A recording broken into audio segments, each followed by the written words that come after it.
झारखंड विधानसभा का जब रिजल्ट आया तो बिशुनपुर से चामरालेंडा विधायक बने। चामरालेंडा अक्सर आपको मीडिया के बीच नहीं देखने को मिलते होंगे। चामरालेंडा की कहानी जब आप जानेंगे तो आपको पता चलेगा कि बीआईटी मिश्रा से कॉलेज छोड़ने के बाद एक सामान्य सी नौकरी करना, यूपीएससी की तैयारी करना और एक भाई को आईएएस बन जाना और दूसरे भाई को राजनीति में आ जाना, ये कहानी कैसे दिलचस्प रही है, ये जानने के लिए आज हमारे साथ बिशुनपुर से विधायक चामरालेंडा हैं, जो 5वीं बार जीत कर आए हैं, चौथी बार चुनाव जीत कर आए हैं और 15 साल तक इन्होंने विधायकी की है। ये अपनी कहानी बताते हुए ये कहते हैं कि एक वक्त ऐसा भी था जब घर वाले ने कहा कि तुमको नहीं पढ़ना लिखना है तो घर से भी निकल जाओ, कैसे जियोगे तुम जानो। चामरा जी, कितनी दिलचस्प रही है ये कहानी। बिल्कुल बिल्कुल। मेरे माँ बाप दोनों पढ़े लिखे नहीं थे, तो उनको लगता था कि जैसे हमने इंजीनियरिंग को छोड़ा तो उनको लगा कि बहुत बड़ी चीज छोड़ दी, घर से निकाल दिया। तो घर से निकाल दिया तो अब हमको तो कुछ चीज करना था खाने पीने के लिए, तो हमने छोटी नौकरी कर ली, कर्मचारी की नौकरी। उसके बाद उसी दौरान हमने ग्रेजुएशन किया और ग्रेजुएशन करने के बाद उसको भी रिजाइन कर दिया। तो बीआईटी मिश्रा छोड़ा क्यों आप? ये अनफॉर्चुनेटली मेरा मन कैसे करा और छोड़ दिया हमने। ऐसा नहीं है कि हम कैपेबल नहीं थे, हाँ हमारी अच्छी थी, मैथमेटिक्स अच्छी थी, हमारा आईएससी भी डिस्टिंक्शन में था और वहां भी हमारी अच्छी थी, मगर हमने उसको छोड़ दिया कि छोड़ो, इससे बेहतर हम यूपीएससी वगैरह करते हैं।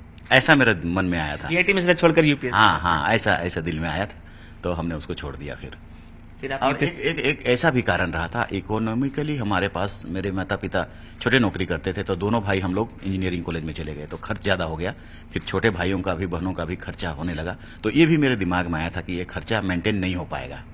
इस कारण से भी वो सब। आपने नौकरी छोड़ी, फिर प्राइवेट नौकरी की? प्राइवेट नौकरी नहीं थी, सरकारी नौकरी थी वो। सरकारी नौकरी? कर्मचारी की सरकारी नौकरी होती है। अच्छा। हाँ, सरकारी नौकरी खतियान वाला जो होती है, सीओ वाला। अच्छा। सीओ के अंडर में जो होता है वो वाला नौकरी है। वो 3 साल हुई। 3 साल। उसके बाद यूपीएससी करने चले गए? हाँ, उसी दौरान हमने ग्रेजुएशन किया और उसके बाद यूपीएससी के लिए कोचिंग के लिए भी हमने पटना चले गए और सब उसी दौरान मेरा चलता रहा। उसी दौरान फिर झारखंड भी अलग हो गया तो ट्रैक चेंज हो गया। फिर विधायक बनने का कैसे? ट्रैक चेंज हो गया, हम विधायक बनने का सोचे नहीं थे, मूवमेंट करना है, आंदोलन करना है। तो छात्र संघ हमने क्रिएट किया 2000 ईस्वी में और उसी दौरान आंदोलन करना शुरू हो गया कि 32 का खतियान देना होगा, सरना कोड देना होगा और उसके बाद 60% आरक्षण वगैरह देना होगा। ये एक ऐसा डिमांड था जो स्टूडेंट विंग में ऐसा घूम रहा था, सारी चीजें कि एक ट्राइबल मूवमेंट पैदा किया जाए, जो उसका राइट है, संविधान का राइट है, उसको डिमांड किया जाए, मांगा जाए, सीएनटी एक्ट वगैरह इस सब पर। तो ये मूवमेंट के दौरान हुआ, ये सोचे नहीं थे कि हम लोग एमएलए बनेंगे, मगर मूवमेंट में चले गए थे। फिर मेरी माँ बोली कि इस सब में कुछ नहीं है, तुम छोटा मोटा नौकरी कर लो और शादी ब्याह कर देते हैं, ये सब छोड़ो, इसमें कुछ होता नहीं है। तो हम लोग चलते गए तो आगे बढ़ते गए इसमें, इसलिए ये फील्ड जो। चामरालेंडा के जो भाई थे वो पहले आईपीएस बने या चामरालेंडा विधायक बने? और वो 2008 में बने, 2009 में हम विधायक बने। दोनों भाई साथ आईपीएस पहले, उसके बाद विधायक।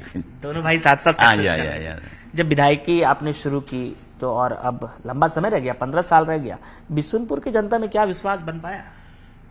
बिशुनपुर की जनता, ट्राइबल पॉपुलेशन ज्यादा है वहां और हम लोग अभी तक उनकी सोशल रिफॉर्मेशन के लिए ही काम करना शुरू किए, रिलीजियस रिफॉर्मेशन के लिए भी हम लोग काम किए कि आप कौन है, कैसे हैं, आपका जो कल्चरल चीजें हैं, जो अखड़ा है, नगड़ा है, ढोल है, मांदर है, जतरा है, सिंदरा है, जो आपके पुरखों के द्वारा बना है, ये लूज हो रहा है, खत्म हो रहा है।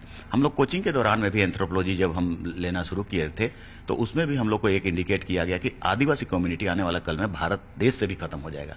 वर्ल्ड से तो खत्म हो ही गया, ऑस्ट्रेलिया वगैरह, न्यूजीलैंड वगैरह सब खत्म हो गया, अमेरिका, यहाँ से भी खत्म हो जाएगा। तो ये एक बड़ा इंडिकेशन था मेरे लिए, जो मिश्रा साहब यहाँ कोचिंग संस्थान है करमटोली में, उसके द्वारा जब बातचीत हुई, ये भी मेरे टर्निंग पॉइंट का एक कारण है कि हम लोग इस तरफ चले आए कि नहीं, इसको हम लोग अब सरना का, पूजा को, धर्म को, प्रथा परंपरा, आखड़ा सेंदरा, ये सब मिट रहा है, उसको फिर से सर्वाइव करना है। ये मूव था, पॉलिटिकल मूव नहीं था हमारा अभी भी। हाँ। झारखंड मुक्ति मोर्चा में किससे प्रेरित हुए कि फिर झारखंड मुक्ति मोर्चा के साथ राजनीति? हम लोग को हेमंत जी ये बात को कहे कि ऐसा है कि आप लोग उरांव तरफ की राजनीति करते हैं, हम लोग इधर की राजनीति करते हैं, तो हम लोग सब मिलेंगे, चलिए मिलेंगे तो आने वाला कल में कभी न कभी सत्ता आएगा। ये 2014 में हुई। आप सरना की राजनीति करेंगे, हम सोरेन जो संथाल परना की राजनीति है वो करेंगे? नहीं, पॉलिटिकली जब हम लोग आ गए तो अब तो वो तो रिलीजियस और सोशल तो अभी भी मेरी चल ही रही है, मगर पॉलिटिकल फील्ड के लिए सत्ता हमें आना है तो कल को सभी ट्राइब को मिलना होगा। ये एक टर्म कंडीशन था और हमको एक्सेप्ट हम किए उसको। वाकई ऐसा होगा तभी जाकर के संभव हो पाएगा। अदरवाइज सभी टूटे फूटे रहते हैं, जैसे मुंडा अलग होंगे या संथाल अलग होंगे, उरांव अलग होंगे, तो सभी ट्राइब अलग अलग होंगे, कंबाइंड नहीं होगा तो ये ताकत वितरित रहेगा ही और वो हो नहीं पाएगा जो सत्ता में कभी काबिज होना है। तो हम लोग 2014 में, 2009 में तो हम इंडिपेंडेंट जीते, इंडिपेंडेंट मतलब एक छोटी पार्टी उससे, मगर 2014 में हम लोगों ने तय किया और बातचीत की, हेमंत सोरेन जी से भी हम लोगों ने जाकर के बातचीत की। वो बोले कि भैया हम लोग ऐसा करते हैं, उनकी ये राय हमको पसंद आई और हमारे भी ये सोच था कि ऐसा होने पर ही कुछ ना कुछ रिजल्ट आएगा डेफिनेटली।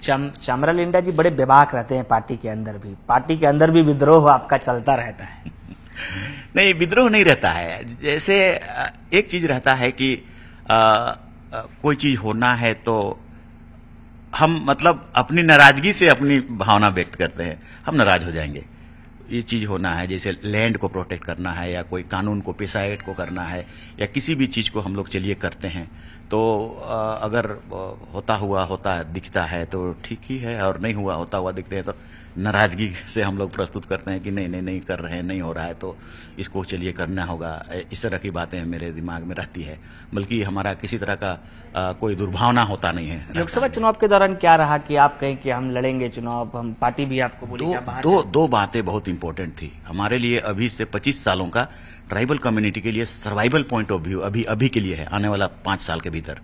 एक तो जो हम सरना का कोड का बात करते थे और 25 साल हो गया और इतना सर्वाइव हो गया, आगे चला गया, इतना हम लोग उसको, तो वो चीज आने वाला कल में बंद होने वाला है, समाप्त करने वाला है।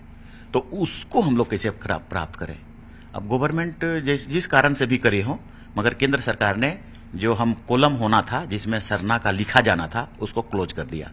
अभी भी बच्चे बहुत परेशान हैं क्योंकि केंद्र सरकार का जो फॉर्मेट आया है कास्ट सर्टिफिकेट में, उसमें उस धर्म तो लिखा है मगर सरना के लिए, अदर के लिए कोई जगह नहीं है जिसमें वो लिख सके।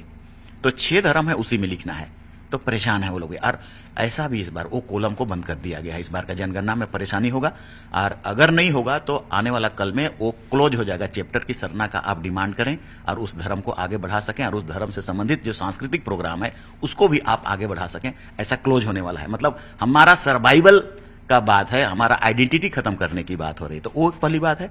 दूसरी बात है परिसीमन इन लोग करने वाले हैं। देखिए इन्फ्लक्स तो इतना ज्यादा आता है, यहाँ से इंडस्ट्रियलाइजेशन हुआ, तो इन कारणों से आदिवासी जनसंख्या घटते गया। जैसा कि इस बार का इलेक्शन में सभी लोगों ने कहा, हमने वो रिपोर्ट निकाला, social and economical political report एक निकाला था, उसमें 38% झारखंड का पॉपुलेशन, इन 24 जिलों का झारखंड का पॉपुलेशन 38% थी 1951 में, अब 26 हो गया। और ये परिसीमन में ही हर बार घटते जाता है और हर बार उनकी नौकरी की जनसंख्या को घट जाती है और एमएलए का भी घटता जाता है। एक बार रामगढ़ भी रिजर्व था 52 में घट गया वो। एक बार गोड्डा भी था, राजमहल भी था, वो भी घटता और अभी इतना बनता गया। हाँ, इतना कम होते गया। आने वाला कल में 2006 में इसको कोशिश किया गया था, 2001 का जनगणना के अनुसार 2002 में परिसीमन हुआ और 6 सीट फिर घट रही थी। उसको भी आंदोलन करके फिर संविधान संशोधन करके रुका है। अभी ये फिर 25 साल के लिए रुका था, अभी ओपन होने वाला है 2026 में। क्या इसीलिए आप लोकसभा जाना चाहते हैं? इसीलिए हम कह रहे थे कि ट्राइबल गोल बंद हो जाओ, एकजुट हो जाओगा। शायद हम पॉलिटिकली इसको बचा नहीं पाएंगे, सोशल मूवमेंट होगा, गोलबंदी होगा तो बचा लेंगे हम लोग, तब वो भी मानेगा। जैसे अभी बीजेपी के पास है वो चीजें, तो बीजेपी के पास है, अब उसको तो हम कांग्रेस में रह के तो नहीं बचा पाएंगे। अदरवाइज तो कांग्रेस ने भी हमको कहा कि आप एमपी बन जाइए, आइए मेरा टिकट लीजिए। हम कहे कि प्रस्ताव आया कांग्रेस? आया, यस आया। किसने, क्या आया था? आया, कब आया था? वो इस बार का लोकसभा में आया, क्योंकि मैंने जेएमएम से, मैडम से भी कहा, कल्पना मैडम से, वो मेरे प्रति बहुत सिंपैथी रखती है, उसने टिकट के लिए भी रिक्वेस्ट किया उनसे, और नहीं देंगे तो हम फ्रेंडली लड़ा दे रहे हैं, ये भी बात कहा उसने। तो उन लोगों ने कहा कि फ्रेंडली हम लोग नहीं लड़ेंगे, आप अपना कैंडिडेट को ही दे दीजिए। तो हमने कहा कि नहीं, कैंडिडेट हम नहीं जाएंगे, हम जहां हैं वहां ठीक है, और वहां हम जाएंगे तो मेरी जो आने वाला कल का जो पर्पस है उस पर बहुत डिस्टर्ब होगा, वहां हम नहीं सर्वाइव नहीं कर पाएंगे, ठीक नहीं हो पाएगा हमारे लिए। तो हम यहां रह करके अलग से एक ट्राइबल मूवमेंट को गोलबंद करके हम वो मैसेज देना चाहते हैं केंद्र सरकार को, जो प्रधानमंत्री है उनको, कि ये ट्राइबल मूवमेंट का डिमांड है, ये आपका ओपोनेंट वाला पार्टी का डिमांड नहीं है, ट्राइबल मूवमेंट का डिमांड है, इसलिए हम लोकसभा लड़े थे। आपके साथ बीजेपी के भी अच्छे संबंध आपके रहे?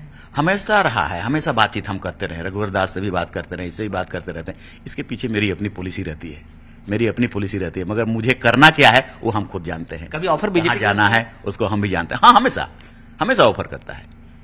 इस बार भी ऑफर किया, 2009 में भी किया, 2014 में भी किया। आप आइए, हमेशा ऑफर करते रहते हैं। बिशुनपुर विधानसभा से, हाँ, बिशुनपुर विधानसभा से भी, चाहे लोकसभा से भी, हर जगह करते रहते हैं वो लोग। बीजेपी से संबंध आपके? यार हम लोग बात करते हैं उनसे। हाँ, लेकिन झारखंड मुक्ति मोर्चा के लॉयल हैं आपकी, कांग्रेस भी ऑफर दे रहा है, बीजेपी भी ऑफर दे रहा है, तो नहीं जा रहे हैं। तो क्या ये लॉयलिटी इस बार मंत्रालय के रूप में मिलेगी? हम लोग अपनी जो लॉयलिटी इसलिए है कि हम एक आदिवासी मूवमेंट से क्रिएट किए हुए, पैदा किए हुए हैं, और उसका ऑप्शन हम वहीं पर देखते हैं। उनके लिए भलाई हम वहीं पर देखते हैं, और उनके लिए कुछ करने का संभावना, होने का संभावना, उसके लिए पॉलिसी बनने का संभावना हम वहीं पर देखते हैं। इसलिए हम उन्हीं के साथ रहेंगे। क्या इस बार मंत्रालय की उम्मीद है, क्योंकि अभी मंत्रिमंडल का गठन होना है, 12 मंत्री बनने हैं, उनमें से आप एक प्रबल दावेदार के रूप में, क्योंकि आदिवासी के रूप में आप एक बड़े नेता, 15 बार से विधायक, दक्षिण छोटानागपुर से सीनियर लीडर्स के रूप में बन चुके, क्या उम्मीद है इस बार? मेरी काम है कि जो मेरा एजेंडा है जो है उसको आगे बढ़ाते रहना। पॉलिटिकली अगर फील्ड को विस्तार करने की हो तो इस तरह की बातें बनती है, और जाहिर है कि आपका पार्टी है तो पार्टी में जिस तरह का समीकरण बनता है तो उसमें किया जाता है। अब इस बेल्ट में दक्षिण छोटानागपुर से प्रमंडल वाइज डिवीजन होता है, तो उसमें कास्ट कंपोजिशन भी देखे जाते हैं, फिर रिलीजन के भी कंपोजिशन देखे जाते हैं, फिर प्रमंडल के भी देखे जाते हैं। तो ये सारी चीजें हैं, और इसलिए हम लोग इस पर बहुत ज्यादा लस्ट हमारी रहती नहीं है कि उसको पाके ही हम करेंगे। लेकिन एक आंतरिक इच्छा तो भी क्षेत्र की जनता तो ये चाहती होगी। हाँ, क्षेत्र की जनता चाहती है। क्षेत्र की जनता तो इतना परेशान कर रही है, इतना परेशान कर रही है कि ऐसा भी संभव है कि देखो, ये भी कह सकती है आने वाला कल में आप मंत्री कभी बनते ही नहीं है, इसलिए आपको वोट भी नहीं देंगे 5वां बार, ऐसा भी कह सकती है। लेकिन हम उसको सोचते नहीं है। हम सोचते हैं कि आपका रिफॉर्म कैसे हो, आप बेहतर कैसे करें, आपका सामाजिक रूप से बेहतर कैसे हो पाए, एजुकेशन के रूप से बेहतर कैसे हो जाए। इसीलिए हमने 15 सालों में 12, 13, 14 स्कूल भी हम लोग खोल दिया कि आप पढ़ो। जितना पलायन करते हैं, इट्टा भाटा जाते हैं या दूसरी जगह जाते हैं, वो आप पढ़ो लिखो और एजुकेट हो। कोई भी समाज एजुकेशन में आता है तभी जाके बेहतर होता है। चामरा लिंडा को इस बार कुछ आश्वासन अब तक आला कमान से मिले हैं कि हो सकता है तुम्हारा कुछ होगा इस बार? नहीं, हमने बातचीत ऐसे अभी तक तो हुई नहीं है हमारी, मगर हम लोग पिछला बार इस तरह से कहे थे कि हम लोग जैसे हम याद में रखा गया था कि हम लोग जब प्लान किए थे 2014 में तो सब मिलेंगे बांटेंगे, और ऐसा बात रहा भी। ऐसा बात नहीं है कि हेमंत बाबू हाँ हमारे ये में इधर से उधर अगेंस्ट में, यार भरोसा नहीं है वो, सो उनको भी भरोसा है, हमको भी भरोसा है। भरोसेमंद दोस्त को इस बार मंत्रालय मिलेगा? क्या देखिए हमने जैसे कहा वो हेमंत बाबू के ये पर डिपेंड करता है, उनकी सुविधा कि कैसा ये स्टेट को चलाने के लिए क्या सुविधा। अगर चमरा लिंडा को देने से सुविधा होगा तो सोचेंगे, अगर किसी तरह का असुविधा होगा कास्ट कंपोजिशन बनाने में या तो प्रमंडल वाइज कंपोजिशन बनाने में या किसी तरह का चीजों को करने में, तो वो हमको बात बोलेंगे, हमको बताएंगे कि मजबूत दावेदार तो है ना। हाँ, ये तो हम लोग सीनियर है तो सीनियरिटी तो है हमारे पास। बिल्कुल, हमारे साथ चामरा लिंडा जी थे जिन्होंने कहा कि ये एक मजबूत दावेदार के रूप में मंत्रालय जाने को भी तैयार है, क्षेत्र की जनता भी चाहती है, और ये इनकी पूरी कहानी रही है कि कैसे यूपीएससी की तैयारी करने के दौरान छात्र राजनीति में आए, वहां से विधानसभा तक पहुंचे, और अब क्षेत्र की जनता चाहती है कि इन्हें मंत्रालय भी मिले। कैमरा पर्सन संत के साथ गौरव झा, न्यूज 18, रांची।